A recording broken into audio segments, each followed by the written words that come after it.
नमस्कार दोस्तों, मैं अमित शर्मा अपने YouTube चैनल पर आप सभी का स्वागत करता हूं। DI में मैंने आपको कुछ तरीके सिखाए हैं जिनमें हमें डिग्री फाइंड आउट करना आ गया है, अप्रॉक्सीमेशन लगाना आ गया है, कुछ वैल्यू कैसे डिवाइड करते हैं ये आ गया है, हमें कुछ ये भी पता चलने लगा है कि फैक्टर कैसे ढूंढते हैं। आज की क्लास यदि आपने तसल्लीपूर्वक की तो आप ये मान के चलना ये क्लास आपकी अब तक की सबसे बेहतरीन क्लासों में से एक होने वाली है। क्यों? क्योंकि इसमें मैं आपको पूरा अप्रॉक्सीमेशन का एकदम निचोड़ दूंगा कि किस तरीके से हम अप्रॉक्सीमेशन को यूज़ करते हैं। ठीक है, तो आज की DI यदि आपने अप्रॉक्सीमेशन नहीं यूज़ किया तो आप ये मानना कि बहुत ज़्यादा कैलकुलेटिव होने वाली है, लेकिन यदि आपने अप्रॉक्सीमेशन यूज़ किया तो आप उसे ईजीली कर सकते हैं। लेकिन ये अप्रॉक्सीमेशन है क्या, कैसे करते हैं, कहाँ काम करता है, ये सब हम क्वेश्चंस के माध्यम से जानेंगे। DI में मैंने आपको बोला था कि पाई चार्ट चल रहा है। अभी पाई चार्ट में जो डबल चार्ट होता है वो अब हमारा आना शुरू हो गया है। इवन 1 या 2 वीडियो इसके ऊपर रहेंगी, क्योंकि उससे आपको एक आइडिया हो जाएगा, अप्रॉक्सीमेशन आप जान जाएंगे। उसके बाद हम बार चार्ट या लाइन ग्राफ पे आगे मूव हो जाएंगे। ठीक है, चलिए बिना देरी करे क्वेश्चन जानते हैं क्या है। जैसा कि आप सभी लोग देख पा रहे हैं कि यहाँ पर क्या लिखा हुआ है, कह रहा है निम्नलिखित तालिका का ध्यानपूर्वक अध्ययन कीजिए और दिए गए प्रश्नों का उत्तर दीजिए।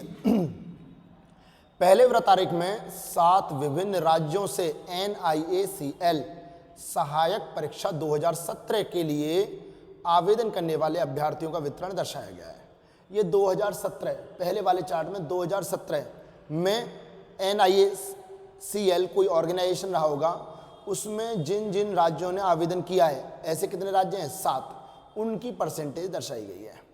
फिर क्या कह रहा है, दूसरे वृत्तारेख में उन 7 राज्यों में NIACL सहायक प्री परीक्षा 2017 में उत्तीर्ण अभ्यर्थियों का वितरण दर्शाया गया है। इसमें उत्तीर्ण वाले हैं, आप ये चीज देख ही पा रहे होंगे कि 7 राज्यों में कुल आवेदक जो अभ्यर्थी हैं वो कितने 7,50,000 हैं, और उनकी परसेंटेज को इस तरीके से उसने पाई चार्ट में डिस्ट्रीब्यूट किया है। परीक्षा में उत्तीर्ण होने वाले जो हैं वो 38,000 हैं, और उनकी परसेंटेज को इस पाई चार्ट में इस तरीके से डिस्ट्रीब्यूट किया है, और इन्हीं के ऊपर क्वेश्चंस हैं। पहला क्वेश्चन क्या है आपका, महाराष्ट्र राज्य से आवेदक अभ्यर्थियों के कितने प्रतिशत अभ्यर्थियों ने NIACL सहायक प्री परीक्षा उत्तीर्ण की, और वो भी किसमें, लगभग। ठीक है, जैसे ये लगभग आता है ना, समझ लो कि कैलकुलेशन बहुत बढ़ गई। लेकिन मुझे इसका उल्टा लगता है कि जैसे लगभग आता है ना, कैलकुलेशन समझ लो बहुत गिर गई। ठीक है, क्योंकि लगभग तो सीधे सीधे आमंत्रण करता है किसका, अप्रॉक्सीमेशन का, कि लगा लो भैया अप्रॉक्सीमेशन अपना। ठीक है, तो आप जानेंगे अप्रॉक्सीमेशन कैसे लगाते हैं। पहले इसने बोला महाराष्ट्र राज्य से आवेदक अभ्यर्थियों के कितने % अभ्यर्थी NIACL सहायक प्री परीक्षा में उत्तीर्ण हुए। तो यहाँ पे जो वो राज्य ले रहा है वो कौन सा ले रहा है, महाराष्ट्र। महाराष्ट्र में कह रहा है जो परीक्षा में उत्तीर्ण हुए ना, वो महाराष्ट्र वाले राज्य के ही आवेदक अभ्यर्थियों का कितने % हैं। तो पहले ये देख लो भैया, महाराष्ट्र में कितने विद्यार्थी उत्तीर्ण हुए। तो आप यदि इस पाई चार्ट को देखेंगे उत्तीर्ण वाले को, तो इसमें आपको दिख रहा होगा कि महाराष्ट्र में कितने % उत्तीर्ण हुए हैं, 18%, 18%। ये 18% किसका है, 38,000 का, क्योंकि टोटल तो 38,000 ही पास हुए हैं। उन 38,000 का 18% महाराष्ट्र में हुए हैं। ठीक है, आप क्या करें, इस वाली वीडियो को यहीं पॉज करके पहले खुद सॉल्व करें, उसके बाद देखेंगे अप्रॉक्सीमेशन कैसे काम करेगा। बहुत से स्टूडेंट इसमें वैल्यू फाइंड आउट करना शुरू कर देंगे और पूरा ताम झाम लगा देंगे। भाई साहब आप यकीन मानना ये नहीं होने वाला फिर आपसे। ठीक है, तरीका देखो क्या हो रहा है। उसने कहा है महाराष्ट्र में कितने पास हुए, 18%, कितने का, 38,000 का। तो क्या मैं इसे ऐसे लिख लूं कि महाराष्ट्र में 38,000 जो हैं इनका का मतलब गुणा 18% पास हो गए।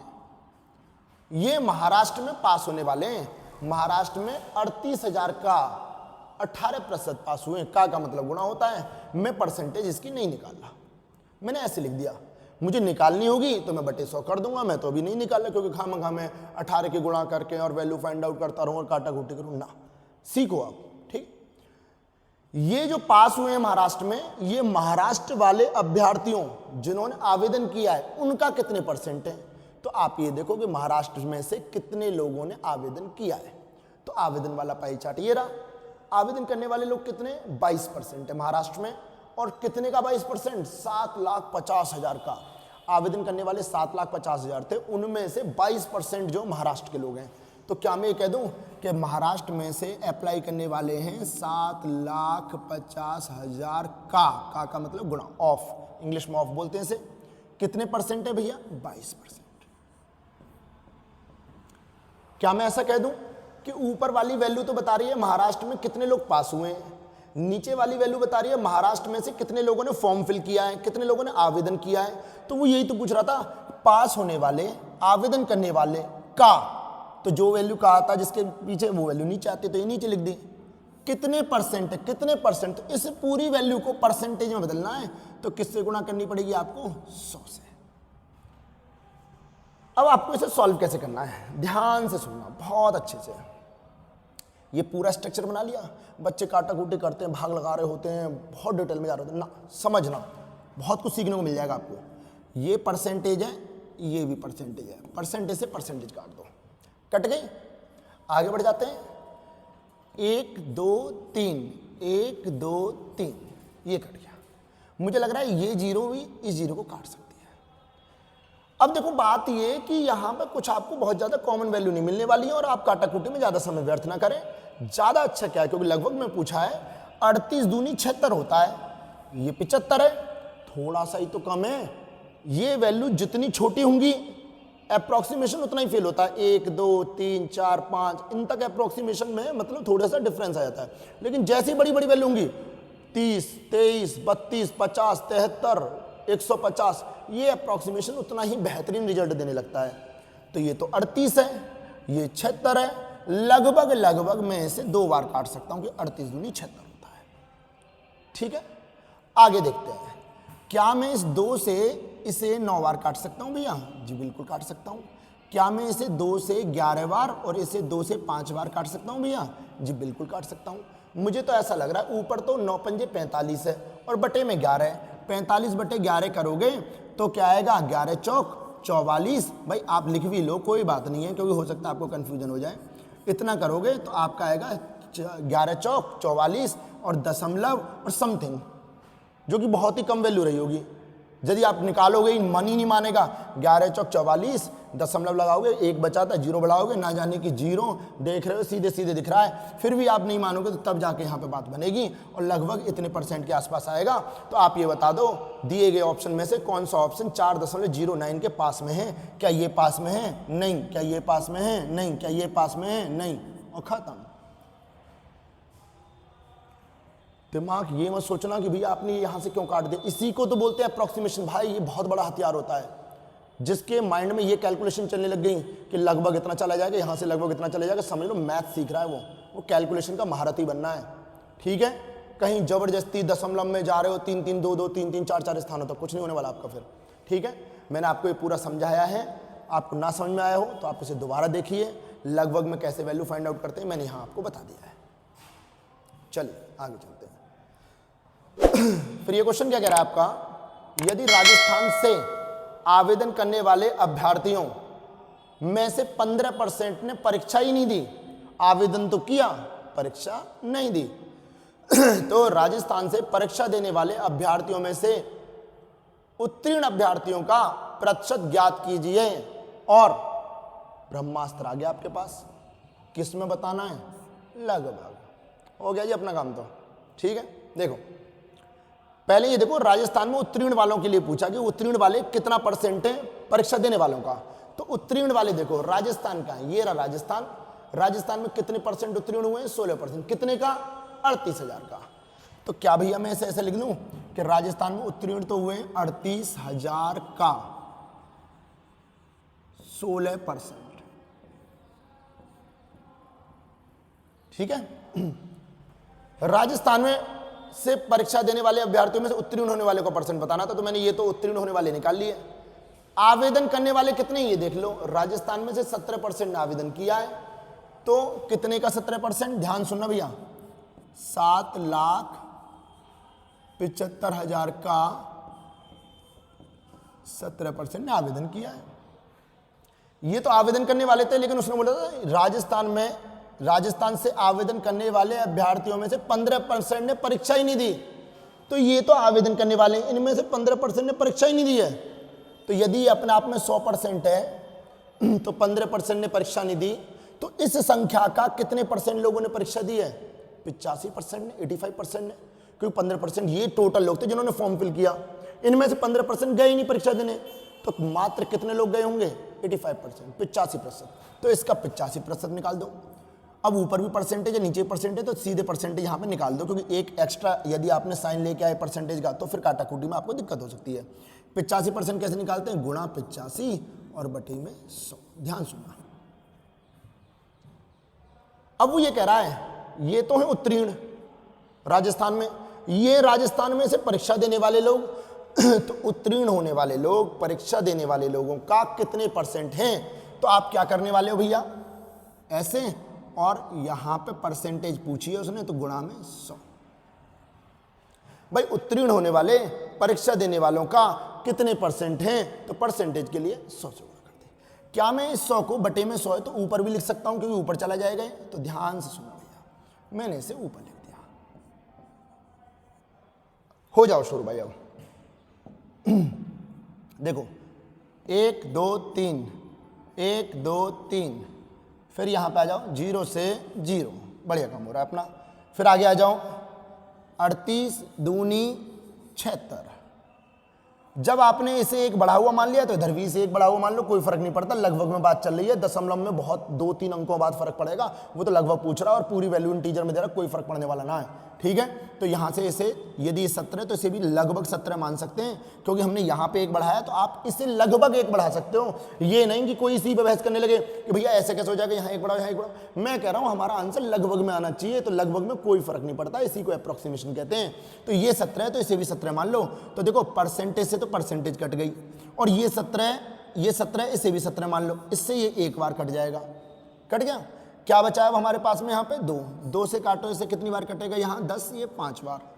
इससे 5 से काटो, कितनी बार कटेगा? 17 बार। तो भैया कुल मिला के क्या बचा है? 100 बटे में 17।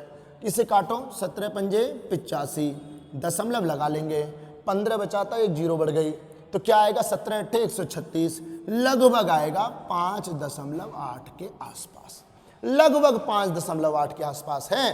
तो क्या ये ऑप्शन 5.8 के आसपास है? नहीं है। क्या ये है? हाँ है। ये नहीं है, ये नहीं है, और मैटर तो क्लोज हो गया। अप्रोक्सीमेशन में एक और चीज होती है, 1-2% का अंतर तो मिनिमम देता है वो, और हमारा तो देख लो 0.2 का अंतर है बस। इसको ना हम नियर बाई वैल्यू पे कितनी तेजी से पहुंचे हैं। एक बच्चा ऐसा होगा जो यहाँ पे भी इसे काट रहा होगा, यहाँ पे भी इसे काट रहा होगा, इससे इसे काट रहा होगा, और पूरी कैलकुलेशन कर आके तब वो पहुंच रहा होगा। भाई सब दिक्कत होने वाली है आपको। यही अप्रोक्सीमेशन होता है। आपने राजस्थान में उत्तीर्ण होने वाले निकाले, राजस्थान में आवेदन इतने लोगों ने किया था, लेकिन इनमें से 85% लोगों ने पेपर दिया है, तो इसके ये परसेंट निकाली। तो ये वाली वैल्यू इस वाली वैल्यू का कितने परसेंट है? तो गुणा 100 कर दिया और खत्म हो गया क्वेश्चन। तो मुझे उम्मीद है समझ में आया होगा आपको ये, ठीक है। और प्लीज़ रिक्वेस्ट है मेरी, यदि आपको सच में चीज़ें सही लग रही हैं, समझ में आ रही हैं, तो आप कमेंट में बताए जरूर करें। मुझे ऐसा लगता है कि यदि कोई कमी है और आप मुझे बताओगे तो मैं उसमें इम्प्रूवमेंट कर सकता हूँ।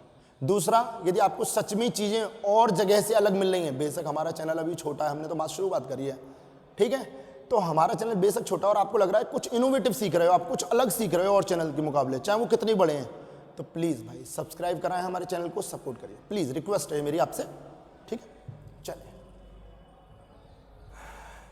फिर देखो ये क्या कह रहा है, उत्तराखंड व झारखंड राज्य के आवेदक अभ्यर्थियों के केंद्रीय कोण और महाराष्ट्र व बिहार राज्य के परीक्षा में उत्तीर्ण अभ्यर्थियों के केंद्रीय कोण के बीच का अंतर ज्ञात कीजिए। बड़ा कॉम्प्लिकेटेड सी लैंग्वेज दे रखी है, आप ये समझ लेना, यदि इसे कोई डिटेल में जाके करेगा तो उसे दिक्कत तो होगी। अब जैसे मैं बता रहा हूं वैसे देख लेना। इसने बोला उत्तराखंड झारखंड, उत्तराखंड झारखंड का कोई परसेंटेज, क्योंकि सारी वैल्यू परसेंटेज में चल रही है, कोई परसेंटेज रहा होगा, मुझे ना पता क्या है। दूसरी तरफ महाराष्ट्र और बिहार, इनका भी कोई परसेंटेज रहा होगा। उनके जो केंद्रीय कोण है दोनों के, इधर तो आवेदन करने वाले के और उधर जो कह रहा है उत्तीर्ण होने वालों के, उनके केंद्रीय कोण का अंतर बताना है। ये सारी वैल्यू भी परसेंटेज में, ध्यान से सुनना मेरी बात को, ये सारी वैल्यू भी परसेंटेज में। मैं आपको इससे पहली वाली वीडियोस में ये तरीका बता चुका था और ये तरीका आपको चुटकियों में आंसर देगा। मैंने बताया था कभी भी वैल्यू परसेंटेज में दी हो और कहे कि केंद्रीय कोण बताओ, चाहे 2 क्षेत्रों का योगफल का पूछे, अंतर का पूछे, 4 क्षेत्रों के योगफल का पूछे, अंतर का पूछे, 2 अलग अलग पाई चार्ट ले ले, 3 अलग अलग पाई चार्ट ले ले, 4 पाई चार्ट ले ले, उनके योगफल का केंद्रीय कोण या अंतर का केंद्रीय कोण पूछे, हमेशा आंसर 9 के मल्टीपल में ही आएगा, क्योंकि 1% का मान 3.6 डिग्री होता है। 1% का मान मैं लिखवा चुका हूं भैया, रिक्वेस्ट है उन सारी वीडियोस को आप देखें अच्छे से। 1% का मान 3.6 डिग्री होता है, 3.6 में 9 छुपा होता है, तो उनकी परसेंटेज का अंतर चाहे कुछ भी आया हो, 10 आया हो, 15 आया हो, 12 आया हो, 11 आया हो, 23.7 आया हो, उसमें 3.6 से तो गुणा होगी ही होगी, और 3.6 में क्या छुपा हुआ है? 9। इसका मतलब जो भी आंसर है वो 9 से कटना ही कटना है। तो ये बताओ क्या ये 9 से कट रहा है? ये तो दूर दूर तक ना कट रहा। ये कट रहा है, हाँ भाई कट रहा है। ये कट रहा है, नहीं कट रहा। ये कट रहा है, नहीं कट रहा, और खत्म। ये प्रीवियस ईयर क्वेश्चन है। इसमें बहुत से लोग दिमाग लगा रहे होंगे और दुनिया भर के यूट्यूब चैनल पूरी डिटेल में समझा के बच्चों को आजकल पसंद भी वही आ रहा है। उन्हें इनोवेटिव सिखाने की कोशिश करो, वो उल्टा दिमाग मतलब कि छोड़ो भाई, हमें नहीं सीखना। तो भाई आप ये देखो ना सीधे, यार मुझे तो कुछ नहीं करना था। उसने कहा उत्तराखंड झारखंड के आवेदन करने वालों का केंद्रीय कोण, महाराष्ट्र और बिहार के उत्तीर्ण होने वालों के केंद्रीय कोण का अंतर बताओ। योगफल हो केंद्रीय कोणों का, क्योंकि परसेंटेज मैटर चल रहा है, चाहे तो योगफल हो चाहे अंतर हो, कितने भी पाई चार्ट हो, तो हमेशा आंसर 9 के मल्टीपल में आएगा और खत्म हो गया। यदि आपके दिमाग में ये आ रहा है कि भैया 2 ऑप्शन 9 से कट जाते तो क्या होता, तो देख लेते हैं क्या होता। फिलहाल तो आंसर आ गया है, लेकिन फिर भी देख लेते हैं। ये पूरा पाई चार्ट आवेदन करने वालों का 100% है, इसका मतलब डिग्री में इसका मान 360 है। ये भी पूरा 100% है, तो डिग्री में इस पूरे पाई चार्ट का मान 360 है।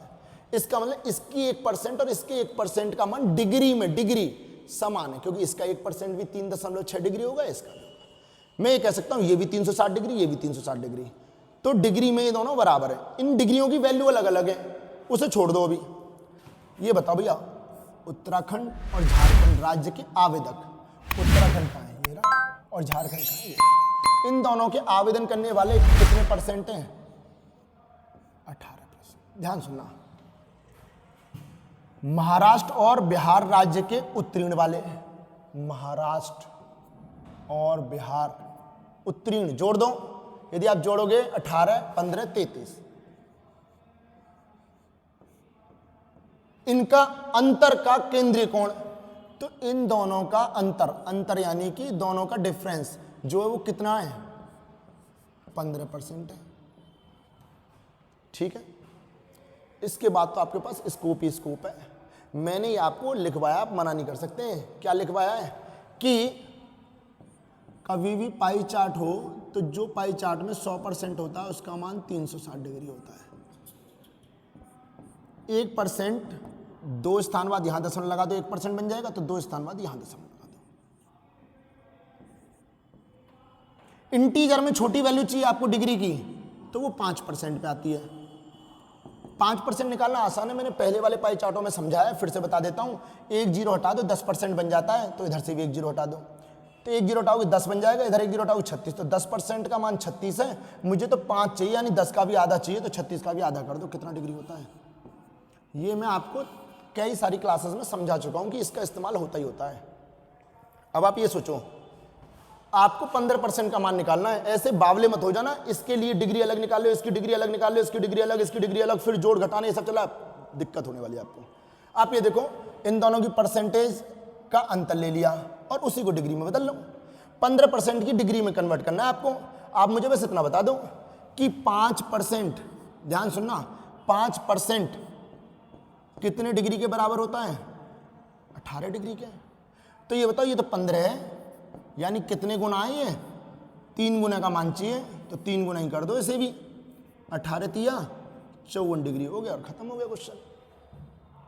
अब बहुत से इसमें भी स्मार्ट बनेंगे, नहीं ऐसे कैसे कर रहे हो, ऐसे तो ज़्यादा अच्छा ऐसे है कि पूरा 100% का मान कितना होता है? इतना, तो 1% का कितना होता है? बटे में 100 करो, और हमें तो चाहिए भैया 15%, तो इतना करो। तो ये बताओ 15% भी आप फिर तो ऐसे नहीं लाओगे, आप तो किसी और ही तरीके से लाओगे।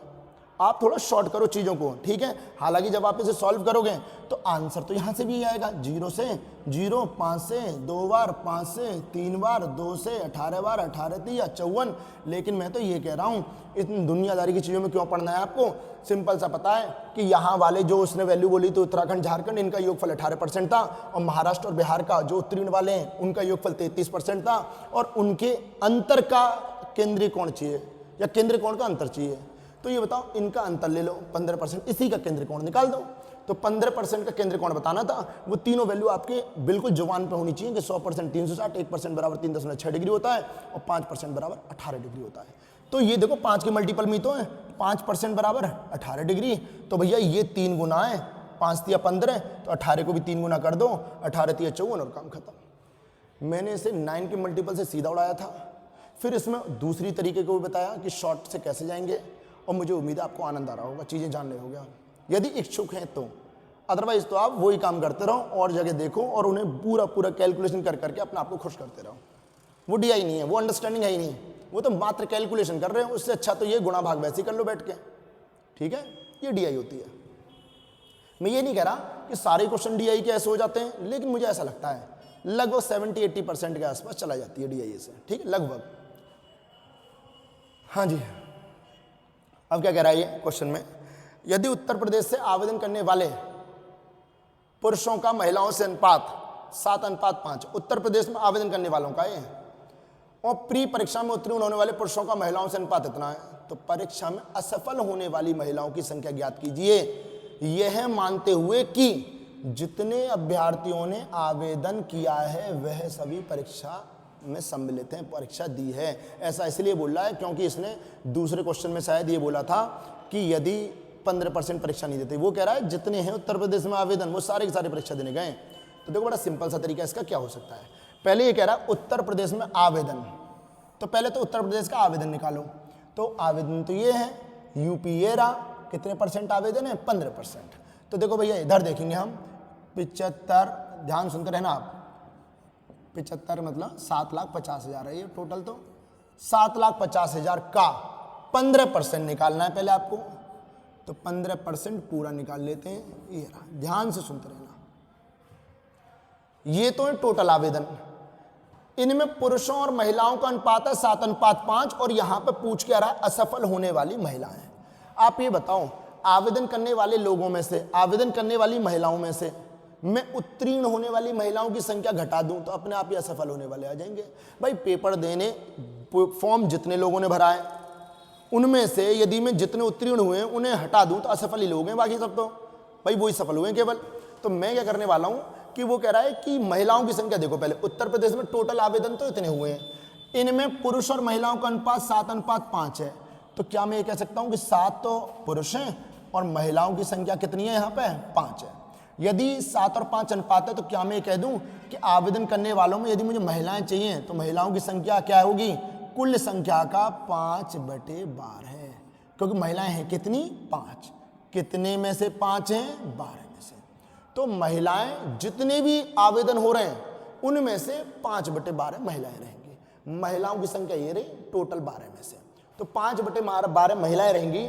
तो ये बताओ भैया, ये तो यूपी वाला आवेदन है, यूपी के लोगों का तो टोटल इतना आवेदन हुआ है, इसका का मतलब गुणा 5/12 ये महिलाएं।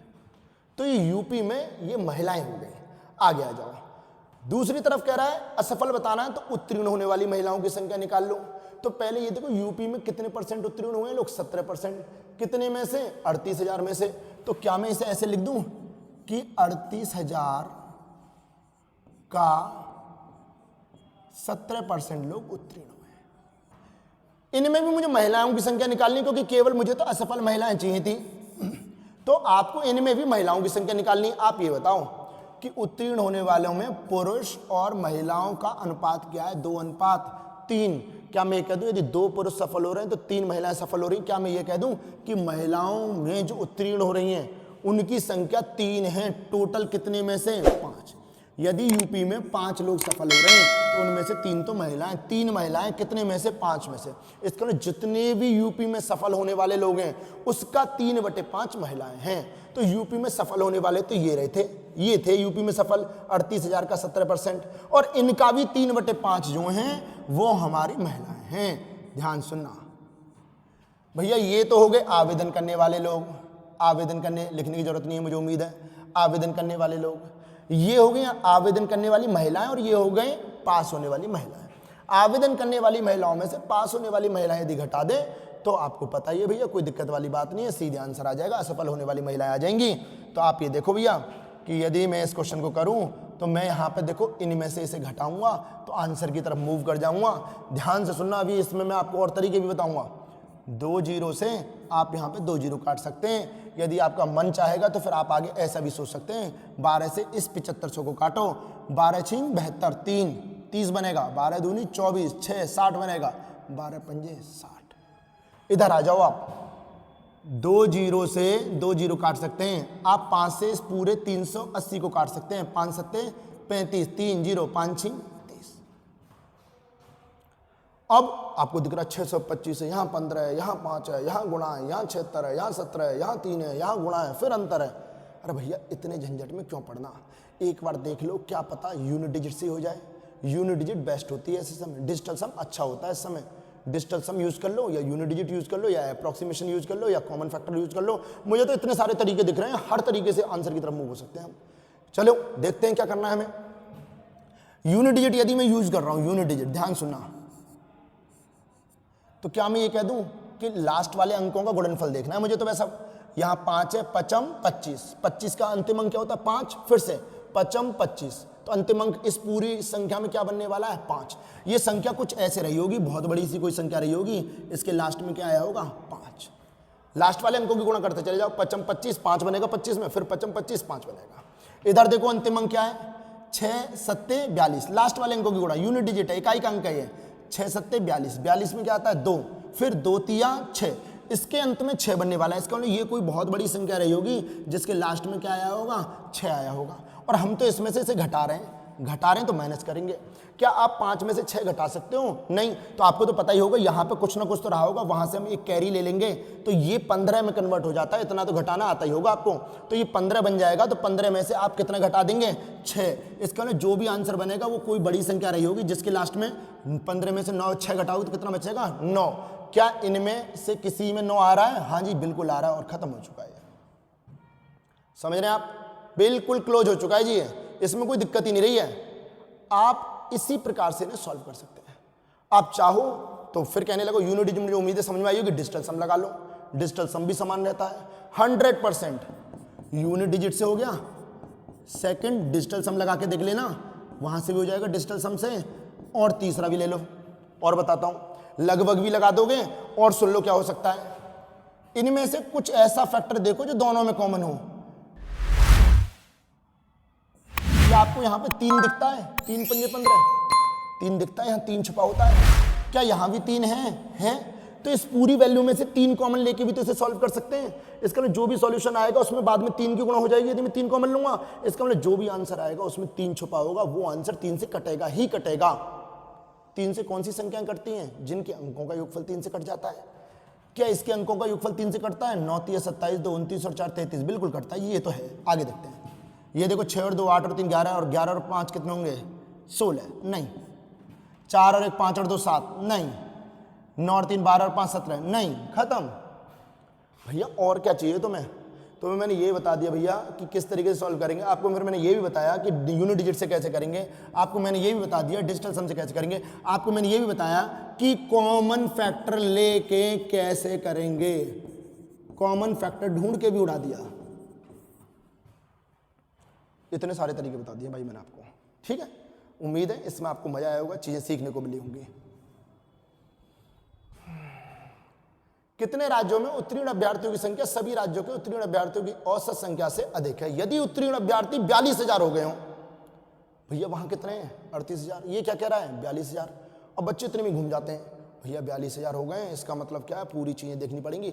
अरे भैया बेशक उसने ये वाली वैल्यू चेंज कर दी, क्या वो परसेंटेज से, यहाँ उत्तीर्ण होने वाली परसेंटेज से कोई छेड़खानी कर रहा है? कुछ भी छेड़खानी नहीं कर रहा है, वो ज्यों का त्यों रख रहा है। यदि वहाँ संख्या बढ़ेगी तो परसेंटेज की वैल्यू बढ़ेगी, ना कि परसेंटेज बढ़ेगी। परसेंटेज तो उतनी रहेंगी परसेंटेज में कोई फर्क नहीं पड़ेगा, इस परसेंटेज का मान बढ़ जाएगा, बस ये है। तो आप इसे पहले वाले तरीकों से करें, जैसे कि मैंने अपने पहले वाली वीडियोस में समझाया आपको कि आप इस पर ध्यान दें ना कि ये कितने हैं। आप सीधे यहीं पर औसत निकाल लें कि यदि उत्तीर्ण होने वाला पाई चार्ट अपने आप में कितना है, 100%, और मुझे क्या चाहिए, औसत यानी एवरेज चाहिए, औसत चाहिए। औसत बराबर होता है संख्याओं का योगफल बटे में कुल संख्या। तो पूरा पाई चार्ट का योगफल कितना है, 100%। और राज्य है कितने, 7 राज्य, वो तो शुरुआत में बताया गया था आपको, 7 राज्य हैं।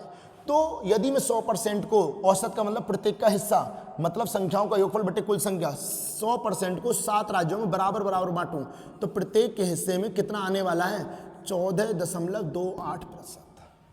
अब आप बस उत्तीर्ण होने वाले में ये देख लो कि 14.28 से अधिक बोल रहा है, कम बोल रहा है, अधिक बोल रहा है। कौन कौन ज्यादा है? क्या ये ज्यादा है? हाँ है। ये नहीं है, ये है, ये नहीं है, ये है, ये नहीं है, ये है। तो मैटर तो क्लोज है। 1, 2, 3 और 4। तो कितने ऐसे राज्य हैं? 4। खत्म, कुछ है ही नहीं, पूरा 100% है। औसत इतना आया, कितने हैं जो इससे ज्यादा हैं, और इस 42,000 से हम पे कोई फर्क पड़ने वाला नहीं है। इस 42 को 84 कर दे तो भी ना फर्क पड़ रहा हम पे, क्योंकि परसेंटेज तो यही रहेंगी, उनका परसेंटेज औसत तो यही आएगा, परसेंटेज वाला औसत तो इतना ही रहने वाला है। ठीक है जी, मुझे उम्मीद है समझ में आया होगा आपको। इस क्वेश्चन को देखें, मध्य प्रदेश व बिहार राज्य से असफल अभ्यर्थियों की कुल संख्या और महाराष्ट्र व झारखंड राज्य से असफल अभ्यर्थियों की कुल संख्या के बीच अंतर ज्ञात करो, यह मानते हुए कि आवेदन करने वाले सभी अभ्यर्थियों ने परीक्षा दी है। भाई बढ़िया क्वेश्चन है, अच्छा क्वेश्चन है। आपको क्या करना पड़ेगा, मध्य प्रदेश और बिहार में कितने आवेदन आए थे, पहले ये निकालेंगे मध्य प्रदेश में कितने आवेदन थे, फिर ये देखोगे मध्य प्रदेश में से कितने पास हुए, फिर आएगा मध्य प्रदेश में कितने फेल। इधर से ऐसे यहाँ पे करोगे, बिहार में कितने आवेदन, बिहार में कितने पास, घटा दोगे तो क्या आएगा, बिहार में कितने फेल, उन्हें जोड़ो क्योंकि उनकी कुल संख्या। फिर क्या कह रहा है, महाराष्ट्र में असफल, तो महाराष्ट्र में यहाँ कितने लोगों ने आवेदन किया, यहाँ से परसेंटेज निकालोगे, महाराष्ट्र में कितने पास हुए इसे घटाओगे तब असफल आएगा। ऐसे झारखंड में कितने लोगों ने आवेदन किया है, यहाँ से निकालोगे, कितने लोग झारखंड में से पास हुए, यहाँ से निकालोगे, इसे घटाओगे, ये आएगा। फिर इन्हें जोड़ोगे और फिर ऊपर वाले योगफल में से इस वाले योगफल को घटाओगे। आपको ना लग रहा दिक्कत हो रही है? बिल्कुल हो रही होगी, 100% हो रही होगी, और होनी चाहिए आपको दिक्कत यहाँ पे। ठीक है, इसी को बोलते हैं सीखना। मैं आपको हिंट दे रहा हूँ, फिलहाल तो ये मैं आपको होमवर्क की तरह दे रहा हूँ, लेकिन होमवर्क में भी मैं आपको हिंट दे रहा हूँ। ठीक है, कि हिंट क्या है देख लें। आप क्या करो, यदि मध्य प्रदेश और बिहार को एक साथ देख लूं मैं, मध्य प्रदेश और बिहार कहाँ कहाँ पर है, मध्य प्रदेश कहाँ गया, MP, और बिहार एक साथ देख लो, तो आप क्या कर सकते हो, इनको एक साथ देख लो कि कितने लोगों ने यहां पे आवेदन किया। ध्यान सुनना, बहुत अच्छे आंसर होने वाला है आपका। फिर महाराष्ट्र और झारखंड में देख लो कितने, महाराष्ट्र और झारखंड, ध्यान सुनना, बहुत ही सिस्टमैटिक लॉजिक बता रहा हूं। यहीं पे इनके आवेदन का अंतर निकाल लो, फिर इनके पास होने वालों का अंतर वहां से सीधे निकाल दो और काम खत्म है। बिल्कुल क्लोज है जी, ये कोई दिक्कत ही ना है। कैसे देखो, आप चाहोगे तो यहां पे मध्य प्रदेश और बिहार एक साथ कैलकुलेट कर लो, मध्य प्रदेश और बिहार ये 28% है, और महाराष्ट्र और झारखंड, महाराष्ट्र झारखंड को एक साथ ले सकते हो, ये 32% है। यहाँ से वैल्यू इनका यहाँ का अंतर ले लो, उनका वहाँ का अंतर ले लो और उसका अंतर निकाल कर सॉल्व कर दो। हल्का सा आइडिया दे रहा हूँ कि पहली वाली लाइन में ऐसा मान के चलो, इनके जो आवेदन करने वाले थे वो x थे, ठीक है, और इनके पास होने वाले y थे, तो आपको x माइनस वाई चाहिए होता है। यहाँ पे आवेदन करने वाले थे a और पास होने वाले थे b, उन्हें घटा दूं तो यहाँ भी फेल वाले आ जाएंगे।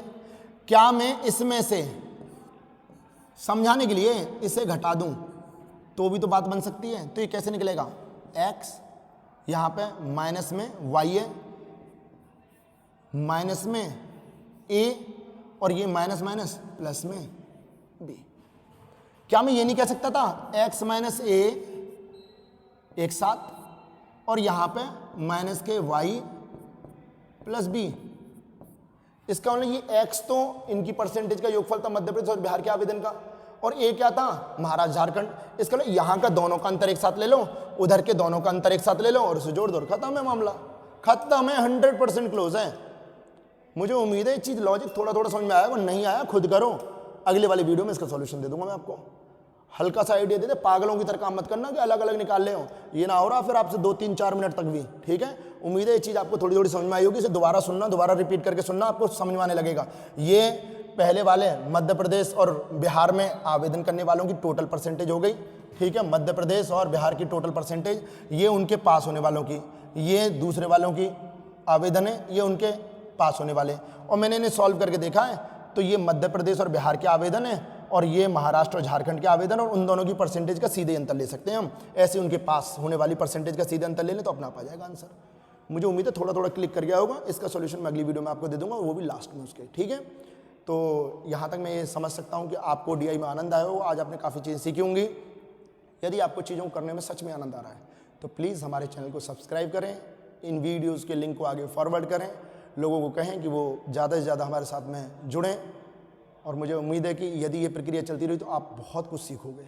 ठीक है, चलिए इसी शुभकामनाओं के साथ मैं इस वीडियो को समाप्त करता हूँ। जय हिंद, जय भारत।